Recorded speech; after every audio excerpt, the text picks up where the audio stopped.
ನನ್ನ ಹೆಸರು ಕೃಪಾ ದೀಪಿಕಾ. ನಾವು ಆಂಧ್ರದಿಂದ ಬರ್ತಾಯಿದ್ವಿ. ನಾವು 5 ಇಯರ್ಸಿಂದ ಬೆಂಗಳೂರಲ್ಲಿ ಇರ್ತಾಯಿದ್ವಿ. ಮುಂಚೆ ನಾವು ಯಲಹಂಕ. ಈಗ ಹೊಸದಾಗಿ ಒಂದು 6 ತಿಂಗಳಾಯಿತು ಬಿಡದಿಗೆ ಬಂದಿದ್ವಿ. ನಮ್ಮ ಮದುವೆ 2020 ಆಯಿತು. ಈ ಸಾಕ್ಷ್ಯ ನಾನು ಯಾಕೆ ಹೇಳ್ತಾ ಇದ್ದಂದರೆ, 1 ತಿಂಗಳು ಮುಂಚೆ ನನ್ನ ಮಗುಗೆ 1 ವರ್ಷ ಕಂಪ್ಲೀಟ್ ಆಯಿತು.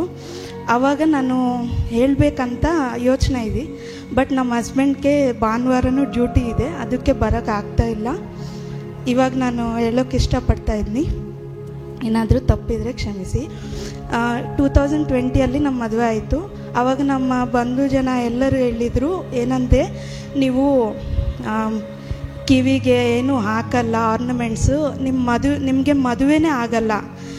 ಒಂದು ಪಾಸ್ಟರೇ ಹೇಳಿದರು, ನೀವು ಆರ್ನಮೆಂಟ್ಸ್ ಹಾಕಿಲ್ಲ ಅಂದರೆ ಒಂದು 10 ವರ್ಷ ಆದಮೇಲೆ ನೀವು ನನಗೆ ಕಾಲ್ ಮಾಡ್ತೀರಾ, ಯಾಕಂದರೆ ಪಾಸ್ಟರ್ ನಾನು ಆರ್ನಮೆಂಟ್ಸ್ ಹಾಕ್ತೀನಿ, ನನ್ನ ಮದುವೆ ನೋಡಿ ಅಂತ, ಏನಾದರೂ ಮ್ಯಾಚ್ ನೋಡಿ ಅಂತ. ಅವಾಗ ನಾನು ಹೇಳಿದ್ನಿ, ನನ್ನ ಮದುವೆ ಮಾಡಲ್ಲ, ಇಲ್ಲೇ ಇರ್ತೀನಿ, ಇಲ್ಲಾಂದರೆ ಈ ಆರ್ನಮೆಂಟ್ಸ್ ಏನೂ ಹಾಕಬೇಡ, ನನ್ನ ಅವ್ರ ಥರನೇ ನಮ್ಮ ಹಸ್ಬೆಂಡ್ ಬರಬೇಕಂತ.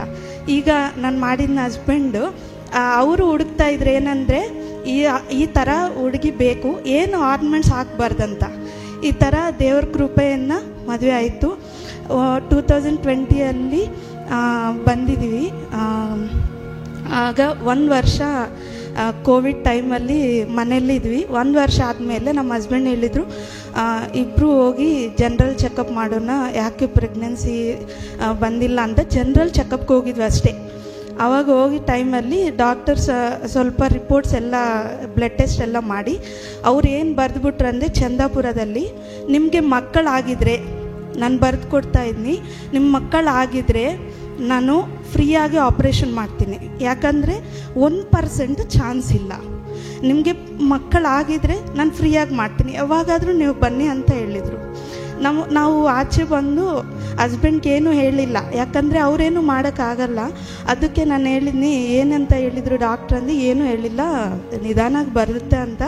ಅಂದರೆ ಸುಮ್ಮನೆ ಮನೆಗೆ ಹೋಗಿ ನಾನು ಮೊಣಕಾಲಾಗಿ ದೇವ್ರ ಹತ್ರ ಪ್ರಾರ್ಥನೆ ಮಾಡಿದ್ನಿ. ಏನಂದರೆ, ದೇವರೇ, ನನ್ನ ತಾಯಿ ಕೇಳಿದ್ರು ಅವರೇನು ಮಾಡೋಕ್ಕಾಗಲ್ಲ, ಡಾಕ್ಟ್ರ್ ಹೇಳಿದರು ನಿಮ್ಗೆ ಪ್ರೆಗ್ನೆನ್ಸಿ ಬರಲ್ಲ ಅಂತ, ಈಗ ನಿಮ್ಮ ಮಹಿಮೆ ಇದ್ದರೆ ನನ್ನ ಮಗು ಕೊಡಿ, ನಾನು ಎಲ್ಲಿ ಹೋಗಲ್ಲ ಅಂತ ನಾನು ಪ್ರಾರ್ಥನೆ ಮಾಡ್ತಾಯಿದ್ವಿ. ಆ ಟೈಮಲ್ಲಿ 1 ವರ್ಷ ಆದಮೇಲೆ ಈ ಚೆಕಪ್ ಎಲ್ಲ ಆಗಿ ಒಂದು 6 ತಿಂಗಳಾದಮೇಲೆ ನಮಗೆ ಬ್ಲೀಡಿಂಗ್ ಸ್ಟಾರ್ಟ್ ಆಯಿತು. ಎಷ್ಟು ಬ್ಲೀಡಿಂಗ್ ಅಂದರೆ, ಪೂರ್ತಿగా ಮಂಚ ಮೇಲೆ ಪಡ್ಕೊಂಡು ಎಲ್ಲ ದಿನ ಫುಲ್ ಮಲ್ಗೋದಷ್ಟೇ. ನಮ್ಮ ಹಸ್ಬೆಂಡ್ ಎದ್ಬಿಟ್ಟು ಬಾತ್ರೂಮ್ ಕರ್ಕೊಂಡೋದು ಮತ್ತೆ ಬರೋದು, ಅಷ್ಟು ಜಾಸ್ತಿ ಬ್ಲೀಡಿಂಗ್, ಅಷ್ಟು ಕಂಟ್ರೋಲೇ ಆಗೋಕ್ಕಾಗಿಲ್ಲ. ಹಾಸ್ಪಿಟ್ಲ್ ಹೋದರೆ ಅವ್ನು ಏನು ಹೇಳಿದ್ರಂದರೆ, ನಿಮಗೆ ಮಕ್ಕಳಾಗದ್ರೆ ಅದು ಬಿಟ್ಬಿಡಿ, ಈಗ ನಿಮ್ಮದು ಟ್ಯೂಬ್ಸ್ ರಿಮೂವ್ ಮಾಡಬೇಕು, ಇಲ್ಲಾಂದರೆ ನಿಮಗೆ ಪ್ರಾಬ್ಲಮ್ ಆಗುತ್ತೆ, ನಿಮ್ಮ ಪ್ರಾಣಕ್ಕೆ ಪ್ರಾಬ್ಲಮ್ ಆಗುತ್ತೆ ಅಂತ. ನಾನು ಮತ್ತು ಅದೇ ಥರ ಹಸ್ಬೆಂಡ್ ಆಚೆ ಬಂದು ಏನು ಹೇಳಿದ್ರಂದರೆ, ಇಲ್ಲ ಸುಮ್ಮನೆ ಹೋಗುತ್ತಂತ ಬ್ಲೀಡಿಂಗು, ಸ್ವಲ್ಪ ಟೈಮ್ ಅದರ್ಥ ಇರುತ್ತೆ ಅಂತ. ಮನೆಗೆ ಬಂದು ಮತ್ತೆ ಪ್ರೇಯರ್ ಮಾಡ್ತಾಯಿದ್ವಿ. ಆಗ ದೇವ್ರು ಹೇಳಿದರು, ನೀವು ಸಮರ್ಪಣೆ ಮಾಡ್ಕೊಳ್ಳಿ, ನಿಮ್ಮ ಮಗುನು ನಿಮ್ಮ ಥರನೇ ದೇವ್ರ ಸೇವೆ ಮಾಡಬೇಕಂತ ನೀವು ಸಮರ್ಪಣೆ ಮಾಡಿ ಅಂತ. ನನ್ನ ಹಸ್ಬೆಂಡ್ ಹೇಳಿದರು ಫಸ್ಟ್ ಮಗು ಆಗಲಿ ಆಮೇಲೆ ಸಮರ್ಪಣೆ ಮಾಡೋಣ. ದೇವ್ರು ಹೇಳಿದರು, ಮೊದಲು ನೀವು ಸಮರ್ಪಣೆ ಮಾಡ್ಕೊಳ್ಳಿ, ಆಮೇಲೆ ಮಗುನ ಕೊಡ್ತೀನಂತ. ನಾವಿಬ್ಬರು ಕೈ ಇಟ್ಕೊಂಡು, ದೇವ್ರೇ ನಮಗೊಂದು ಮಗು ಕೊಡಿ, ಯಾಕಂದರೆ ನಮ್ಮ ತಾಯಿ ತಂದೆಗೆ ನಾನು ಒಬ್ಬರೇ, ಅಣ್ಣ ತಮ್ಮ ಯಾರೂ ಇಲ್ಲ, ಅದಕ್ಕೆ 3 ಇಯರ್ಸ್ ಆಗ್ತಾಯಿದೆ, ಪ್ಲೀಸ್ ಏಸಯ್ಯ ನಮ್ಮ ಮಗು ಕೊಡಿ, ನಾನು ಎಲ್ಲಿ ಹೋಗೋಕ್ಕಾಗಿಲ್ಲ ಅಂತ ನಾನು ಪ್ರೇಯರ್ ಮಾಡ್ತಾಯಿದ್ನಿ. ನಮ್ಮ ಆಂಧ್ರದಲ್ಲಿ ಎಲ್ಲರೂ ಇರ್ತಾರೆ, ನಮ್ಮ ಮನೆ ಸುತ್ತ.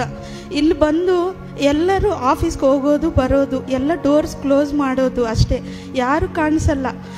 ನಾವು ಹೋಗೋದು ಕನ್ನಡ ಸರ್ವಿಸ್, ನಮಗಷ್ಟು ಸ್ಟಾರ್ಟಿಂಗಲ್ಲಿ ಸ್ವಲ್ಪ ಕನ್ನಡನೂ ಅರ್ಥ ಆಗಿಲ್ಲ. ಆ ಟೈಮಲ್ಲಿ ನಾನು ಒಂದೇ ಪ್ರೇಯರ್ ಸ್ಟಾರ್ಟ್ ಮಾಡಿದ್ವಿ.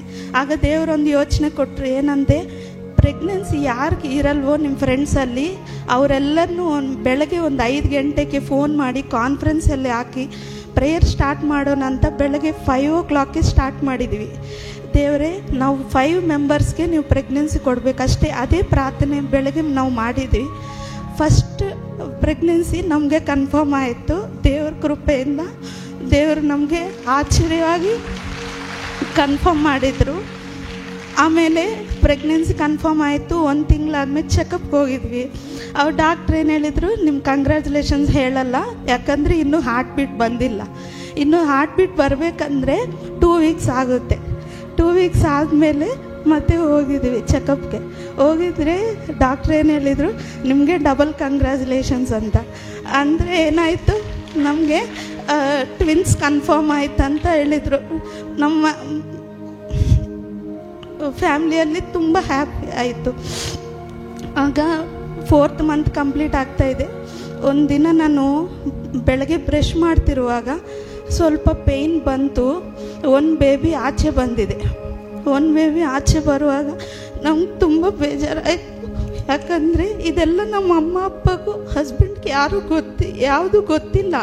ಪ್ರೆಗ್ನೆನ್ಸಿ ಬರಲ್ಲ, ಇದೇನು ಅವ್ರಿಗೆ ಗೊತ್ತಿಲ್ಲ. ನಾನು ಸುಮ್ಮನೆ ಹೇಳ್ತಾಯಿದ್ದೆ ಬರುತ್ತೆ ಅಂತ ಪ್ರೆಗ್ನೆನ್ಸಿ. ಆವಾಗ ಏನಾಯ್ತಂದರೆ ನಮ್ಗೆ ತುಂಬ ಬೇಜಾರಾಯಿತು. ಹಾಸ್ಪಿಟ್ಲ್ ಬೇಗ ಹೋಗಿದ್ರೆ ಅವ್ರೇನು ಹೇಳ್ತಾಯಿದ್ರು ಗೊತ್ತಾ, ಡಾಕ್ಟರ್ ಹೇಳ್ತಾಯಿದ್ರೆ ನೀವೇ ಬೇಜಾರು ಮಾಡ್ಕೊಡ್ತೀಯ ನೋಡಿ, ಕಂಪ್ಯೂಟ್ರಲ್ಲಿ ಎಷ್ಟು ಬೇಗ ಚೆನ್ನಾಗಿ ಆಟ ಆಡ್ತಾ ಇದ್ದಾರೆ ಹೊಟ್ಟೆನಲ್ಲಿ ಅಂತ ಇವ್ರನ್ನ ತೋರಿಸಿದ್ರು. ಆಮೇಲೆ ಬೆಡ್ ರೆಸ್ಟ್ ಹಾಕ್ಬಿಟ್ಟು ಇನ್ನೊಂದು ಬೇಬಿನ ತೆಗೆದುಬಿಟ್ಟು ಇವ್ರಿಗೆ ಬೆಡ್ ರೆಸ್ಟ್ ಹೇಳಿದರು. ಆಮೇಲೆ 9 ಮಂತ್ಸ್ ಆಗಿ ಈ ಮಗುನು ದೇವ್ರು ಕೊಟ್ಟರು. ಇವ್ರಿಗೆ ದೀವನ ಅಂತ ಹೆಸರಿಟ್ಟಿದ್ವಿ. ದೇವ್ರ ನಾಮಕ್ಕೆ ಸ್ತೋತ್ರವಾಗಲಿ. ದೇವ್ರಿಗೆ ಸಾಕ್ಷಿನೇ ದೀವಿಂಚನಗಾಕ. ಆಮೇನ್.